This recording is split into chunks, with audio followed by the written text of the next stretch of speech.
Recently ਆਪਾਂ ਦੇਖ ਰਹੇ ਹਾਂ ਵੀ ਜਿੰਨੇ ਵੀ ਇਹ ਜਿਹੜੇ ਟੈਕ ਓਲੀਗਾਰਕ ਹੈਗੇ ਆ, ਬਰੋਲੀਗਾਰਕ ਨੇ, ਇਹਨਾਂ ਨੇ ਹੁਣ ਇੱਕ ਨਵੀਂ ਚੀਜ਼ ਜਿਹੜੀ ਉਹ ਕਹਿਣੀ ਲਗਾਤਾਰ ਸ਼ੁਰੂ ਕਰ ਰਹੇ, ਸਾਰੇ ਬੜੇ ਕੋਆਰਡੀਨੇਟਡ ਤਰੀਕੇ ਦੇ ਨਾਲ ਜਿਹੜੇ ਉਹ ਚੱਲ ਰਹੇ ਆ, ਕਹਿ ਰਹੇ ਆ ਕਿਸੇ ਨੂੰ ਕੰਮ ਦੀ ਲੋੜ ਨਹੀਂ ਪੈਣੀ, ਕਿਸੇ ਨੂੰ ਚੀਜ਼ਾਂ ਬਹੁਤ ਸਸਤੀਆਂ ਹੋ ਜਾਣੀਆਂ, ਤੁਹਾਨੂੰ ਯੂਨੀਵਰਸਲ ਪੇ ਮਿਲੂਗੀ, ਇੱਦਾਂ ਦੀਆਂ ਚੀਜ਼ਾਂ ਵੱਲ ਨੂੰ ਜਿਹੜਾ ਉਹ ਕਹਿ ਰਹੇ ਆ। ਅਸੀਂ ਤਾਂ ਸੁਸਾਇਟੀ ਦੇ ਭਲਾਈ ਦੇ ਲਈ ਸੁਪਰ ਇੰਟੈਲੀਜੈਂਸ AI ਜਿਹੜੀ ਆ ਉਹ ਕ੍ਰੀਏਟ ਕਰ ਰਹੇ ਆ। ਇਹ ਬੜਾ ਕੋਆਰਡੀਨੇਟਡ ਐਫਰਟ ਹਰਵਿੰਦਰ ਜਿਹੜਾ ਉਹ ਨਜ਼ਰ ਆ ਰਿਹਾ, ਇਹ ਕਿੱਦਾਂ ਜਿਹੜਾ ਉਹ ਦੇਖਣਾ ਚਾਹੀਦਾ, ਕਿਵੇਂ ਸਮਝਣਾ ਚਾਹੀਦਾ ਇਹ ਸਾਰੀ ਚੀਜ਼? ਬਿਲਕੁਲ ਠੀਕ ਗੱਲ ਆ। ਇਹ ਨਾ ਟੋਨ ਥੋੜੀ ਜਿਹੀ ਮਾਈਲਡ ਵੀ ਹੋਈ ਆ ਪਿੱਛੇ, ਜੇ ਤੁਸੀਂ ਦੇਖਿਆ ਹੋਣਾ ਕਿ ਅੱਜ ਤੋਂ ਪਹਿਲਾਂ 2-3 ਸਾਲ ਪਹਿਲਾਂ ਤੱਕ ਦੀ ਜਿਹੜੀ ਇਵਨ ਆਹ ਸਾਲ ਦੇ ਸ਼ੁਰੂ ਤੱਕ ਜਿਹੜੀ ਟੋਨ ਰਹੀ ਹੈ ਐਗਜ਼ੈਕਟਿਵ ਦੀ,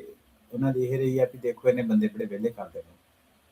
ਹੈ ਨਾ। ਤੇ ਜਦੋਂ ਬੰਦੇ ਵਿਹਲੇ ਕਰਨ ਵਾਲੀ ਗੱਲ ਹੈ ਕਿ ਉਹਦੇ ਵਾਸਤੇ ਫਿਰ ਜਿਹੜੇ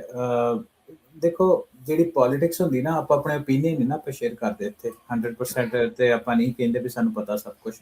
ਪਰ ਇੱਥੇ ਓਪੀਨੀਅਨ ਸ਼ੇਅਰ ਕਰਨ ਵਾਲੀ ਗੱਲ ਰਾਜਕਾਰਨ ਆਪਾਂ ਕਰਦੇ ਹਾਂ। ਉਹ ਇਹ ਆ ਕਿ ਜਦੋਂ ਤੁਸੀਂ ਕਿਸੇ ਸੁਸਾਇਟੀ ਦੇ ਵਿੱਚ ਰਹਿੰਦੇ ਹੋ, ਤੁਸੀਂ ਉਸ ਸੁਸਾਇਟੀ 'ਚ ਰਹਿ ਕੇ ਜਦੋਂ ਤੁਸੀਂ ਬਿਜ਼ਨਸ ਕਰਨਾ, ਤੇ ਉਹਦੇ ਲਈ ਤੁਹਾਨੂੰ 2 ਚੀਜ਼ਾਂ ਬਹੁਤ ਚਾਹੀਦੀਆਂ ਹੁੰਦੀਆਂ,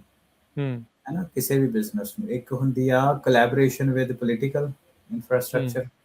ਠੀਕ ਆ, ਵੀ ਪੋਲੀਟੀਕਲ ਜਿਹੜੀ ਹਵਾਵਾ ਤੁਹਾਡੇ ਰੁੱਖ 'ਚ ਕਿ ਨਹੀਂ ਆ, ਤੁਹਾਡੇ ਹੱਕ ਦੇ ਵਿੱਚ ਉਹ ਚੀਜ਼ਾਂ ਬਣਾਉਣਗੇ ਜਾਂ ਨਹੀਂ ਬਣਾਉਣਗੇ, ਜੋ ਵੀ ਰੂਲ ਐਂਡ ਰੈਗੂਲੇਸ਼ਨਸ ਹੁੰਦੇ ਆ, ਕਾਨੂੰਨ। ਤੇ ਦੂਸਰੀ ਚੀਜ਼ ਇਹ ਹੁੰਦੀ ਕਿ ਜਿਹੜੀ ਸੁਸਾਇਟੀ ਵਿੱਚ ਤੁਸੀਂ ਰਹਿ ਰਹੇ ਹੋ ਬਿਜ਼ਨਸ ਕਰਨਾ, ਉੱਥੇ ਥੋੜੀ ਜਿਹੀ ਸ਼ਾਂਤੀ ਰਹੇ, ਤੁਹਾਡਾ ਵਿਰੋਧ ਨਾ ਹੋਵੇ, ਇਨ ਜਨਰਲ ਵੀ ਸ਼ਾਂਤੀ ਰਹੇ, ਉੱਥੇ ਬਿਜ਼ਨਸ ਕਰਨਾ ਠੀਕ ਰਹੇ, ਜਿੱਥੇ ਸ਼ਾਂਤੀ। ਤੇ ਜਿੱਥੇ ਇਨ ਦ ਮਿਡਲ ਆਫ ਵਾਰ ਬਿਜ਼ਨਸ ਕਰਨਾ ਬਹੁਤ ਔਖਾ ਹੁੰਦਾ, ਜਾਂ ਕਿਸੇ ਅਪਰਾਈਜ਼ਿੰਗ ਹੋ ਰਹੀ ਹੋਵੇ ਉੱਥੇ, ਤੁਹਾਨੂੰ ਪਤਾ ਕਿ ਬਿਜ਼ਨਸ ਇਸ ਲਈ ਉਹ ਕੰਡੀਸ਼ਨਸ ਨਹੀਂ ਠੀਕ ਹੁੰਦੀਆਂ।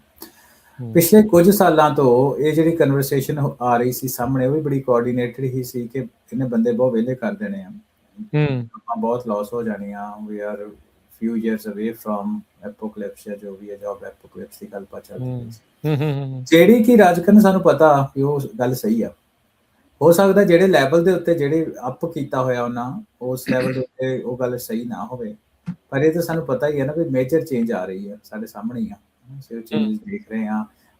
ਤੁਸੀਂ ਆਪਾਂ ਰਮਨ ਹੋਣਾ ਨਾਲ ਟਾਕ ਸ਼ੋਅ ਕਰਦੇ ਸੀ, ਤੇ ਉਹਦੇ ਵਿੱਚ ਟਰੱਕਿੰਗ ਟਾਕ ਸ਼ੋਅ ਦੇ ਵਿੱਚ ਮੈਂ ਨੰਬਰ ਸੁਣਦਾ ਸੀ, ਤਕਰੀਬਨ 4.7% ਤੱਕ ਕਹਿੰਦੇ ਆ, 4.5 ਜਾਂ 4.7% ਤੱਕ ਜਿਹੜੀ ਅਨਇੰਪਲੋਇਮੈਂਟ ਹੈ ਇਸ ਟਾਈਮ ਅਮਰੀਕਾ ਦੇ ਵਿੱਚ ਆ। ਵੱਡੀ ਗਿਣਤੀ ਦੇ ਵਿੱਚ ਜਿਹੜੇ ਇਮੀਗ੍ਰੈਂਟ ਆ, ਜਿਹੜੇ ਛੋਟੀਆਂ ਜੌਬਾਂ ਕਰਦੇ ਆ, ਨਾ ਛੋਟੀ ਜੌਬ ਤੇ ਕਹਿਣਾ ਚਲੋ ਰੌਂਗ ਵਰਡ, ਪਰ ਕਹਿਣ ਦਾ ਮਤਲਬ ਕਿ ਐਂਟਰੀ ਲੈਵਲ ਜੌਬਸ ਕਹਿ ਸਕਦੇ ਹਾਂ, ਐਂਟਰੀ ਲੈਵਲ ਜੌਬਸ ਕਹਿ ਸਕਦੇ ਹਾਂ, ਰਿਟੈਂਡੈਂਟ ਜੌਬਸ ਕਹਿ ਸਕਦੇ, ਉਹਨਾਂ ਨੂੰ ਵੱਡੀ ਪੱਧਰ ਦੇ ਉੱਤੇ ਅਮਰੀਕਾ ਤੋਂ ਬਾਹਰ ਕੱਢਿਆ ਜਾ ਰਿਹਾ, ਹੈ ਨਾ। ਸੋ ਉਹਦਾ ਕੀ ਕਾਰਨ ਆ? ਉਹਦਾ ਕਾਰਨ ਇਹ ਆ ਕਿ ਇਹ ਚੀਜ਼ਾਂ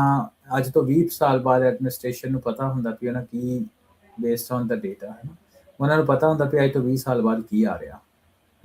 ਠੀਕ ਆ। ਸੋ ਉਸ ਚੀਜ਼ਾਂ ਨੂੰ ਲੈ ਕੇ ਇਹ ਸਾਰੇ ਜਿਹੜੇ ਕੰਮ ਆ ਹੋ ਰਹੇ ਆ। ਸੋ ਇਹਨਾਂ ਦੀ ਜਿਹੜੀ ਤੁਸੀਂ ਹੁਣ ਗੱਲ ਆਉਂਦੇ ਵੀ ਇਹਨਾਂ ਦੀ ਜਿਹੜੀ ਟੋਨ ਆ ਉਹ ਥੋੜੀ ਜਿਹੀ ਇਹ ਟੋਨ ਡਾਊਨ ਕਿਉਂ ਹੋਏ ਆ? ਸੋ ਮੇਰਾ ਰਾਜਕਾਰਨ ਓਪੀਨੀਅਨ ਇਹ ਉਸੇ ਚੀਜ਼ਾਂ ਨੂੰ ਲੈ ਕੇ ਕਿ ਜਦੋਂ ਆਪਾਂ ਗੱਲਬਾਤ ਮਾਰਕੀਟ ਦੇ ਵਿੱਚ ਤੁਰਦੀ ਆ ਕਿ ਲੋਕਾਂ ਨੇ ਬਹੁਤ ਵਿਹਲੇ ਹੋ ਜਾਣਾ, ਅਨਇੰਪਲੋਇਮੈਂਟ ਹੋ ਜਾਣੀ, ਤੇ then you see a rise of left in America. ਹੁਣ ਤੁਸੀਂ ਪੋਲੀਟਿਕਸ ਦੇ ਵਿੱਚ ਦੇਖ ਵੀ ਰਹੇ ਹੋ, ਪਰ ਲੈਫਟ ਦੀ ਇੱਕ ਚੀਜ਼ ਹੈਗੀ ਹੈ ਕਿ they have always been pro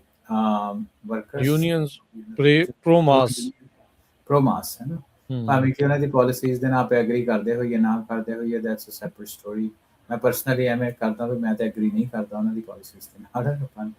ਹੈ ਨਾ। ਪਰ ਕਿ ਦ ਰਾਈਜ਼ ਆਫ ਲੈਫਟ ਇੱਦਾਂ ਵੀ ਨਹੀਂ ਹੁੰਦਾ ਵੀ you know black and white ਵੀ ਨਹੀਂ ਹੁੰਦਾ, ਕਈ ਜਿਹੜੀਆਂ ਚੀਜ਼ਾਂ ਵਧੀਆ ਉਹਨਾਂ ਨੂੰ ਉਸ ਹਿਸਾਬ ਦੇ ਨਾਲ ਲੈ ਕੇ ਚੱਲਦੇ, ਪਰ ਚਲੋ ਉਹ ਇਸ ਹਿਸਾਬ ਦੇ ਨਾਲ ਚੱਲਦੇ। Then you see even democrat ਦੇ ਵਿੱਚ ਰਾਈਜ਼ ਆਫ ਲੈਫਟ ਜਿਹੜਾ ਬਹੁਤ ਜ਼ਿਆਦਾ ਹੋ ਰਿਹਾ, ਹੈ ਨਾ, ਪ੍ਰੋਗਰੈਸਿਵ ਜਿਹਨੂੰ ਕਹਿੰਦੇ ਆ। ਤੇ ਦੂਸਰੀ ਚੀਜ਼ ਇਹਦੇ ਵਿੱਚ ਰਾਜਕਾਰਨ ਇਹ ਵੀ ਆ ਕਿ ਉਹ ਬਹੁਤ ਆ ਰਹੀ ਲੋਕਾਂ ਦੇ ਵਿੱਚ, ਕਿਉਂਕਿ ਅਮੀਰ ਤੇ ਗਰੀਬ ਦਾ ਪਾੜਾ ਬਹੁਤ ਵੱਧ ਰਿਹਾ, ਤੇ ਪਹਿਲਾਂ ਤਾਂ ਟੈਕਨੋਲੋਜੀ ਦੇ ਬੇਸ ਦੇ ਉੱਤੇ, ਤੇ ਫਿਰ ਟੈਕਨੋਲੋਜੀ ਤੋਂ ਬਾਅਦ ਜਿਹੜੀਆਂ ਹੋਰ ਵੀ ਟਰਮਸ ਆ ਉਹ ਅਸੀਂ ਮਾਰਕੀਟ ਦੇ ਵਿੱਚ ਦੇਖ ਰਹੇ ਹਾਂ, ਜਿਹੜੀ ਆਮ ਤੌਰ ਦੇ ਉੱਤੇ ਯੂਜ਼ ਹੋ ਰਹੀਆਂ ਨੇ। ਈਵਨ ਉਹਦੇ ਵਿੱਚ ਵੀ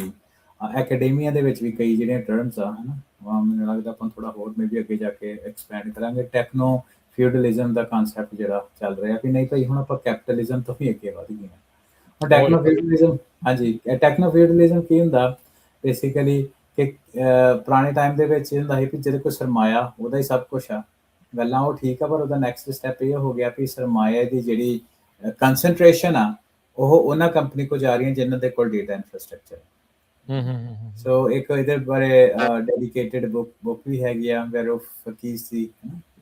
ਉਹਨੇ ਲਿਖਿਆ ਹੋਇਆ ਵੀ ਵਾਟ ਕਿਲਡ ਕੈਪੀਟਲਿਜ਼ਮ ਇਜ਼ ਟੈਕਨੋ ਫਿਊਡਲਿਜ਼ਮ, ਉਹਦੇ ਬਾਰੇ ਆਪਾਂ ਡਿਟੇਲਡ ਗੱਲ ਕਰਾਂਗੇ, ਹੈ ਨਾ। ਸੋ ਕਹਿਣ ਦਾ ਮਤਲਬ ਵੀ ਪਬਲਿਕ ਵਿੱਚ ਆਮ ਤੌਰ ਦੇ ਉੱਤੇ ਵੀ AI ਨੂੰ ਲੈ ਕੇ ਸੰਦੇਹ ਪੈਣੇ ਸ਼ੁਰੂ ਹੋ ਗਏ ਆ ਜਾਂ ਕਨਵਰਸੇਸ਼ਨ ਸ਼ੁਰੂ ਹੋ ਗਏ, ਜਿਹਦੇ ਕਰਕੇ ਲੋਕਾਂ ਨੂੰ ਇਹ ਲੱਗਦਾ ਕਿ ਬਿਜ਼ਨਸਿਸ ਨੂੰ ਇਹ ਲੱਗਣ ਲੱਗ ਗਿਆ ਵੀ ਜਿਹੜੀ ਚੱਕ ਥੱਲ ਆ ਉਹਦੇ ਹੋਣ ਦੇ ਚਾਂਸ ਆ। ਸੋ ਰਾਈਜ਼ ਆਫ ਲੈਫਟ, ਇਹ ਚੱਕ ਥੱਲ ਹੋਣ ਦੀ ਜਿਹੜੀ ਉਹਨਾਂ ਨੂੰ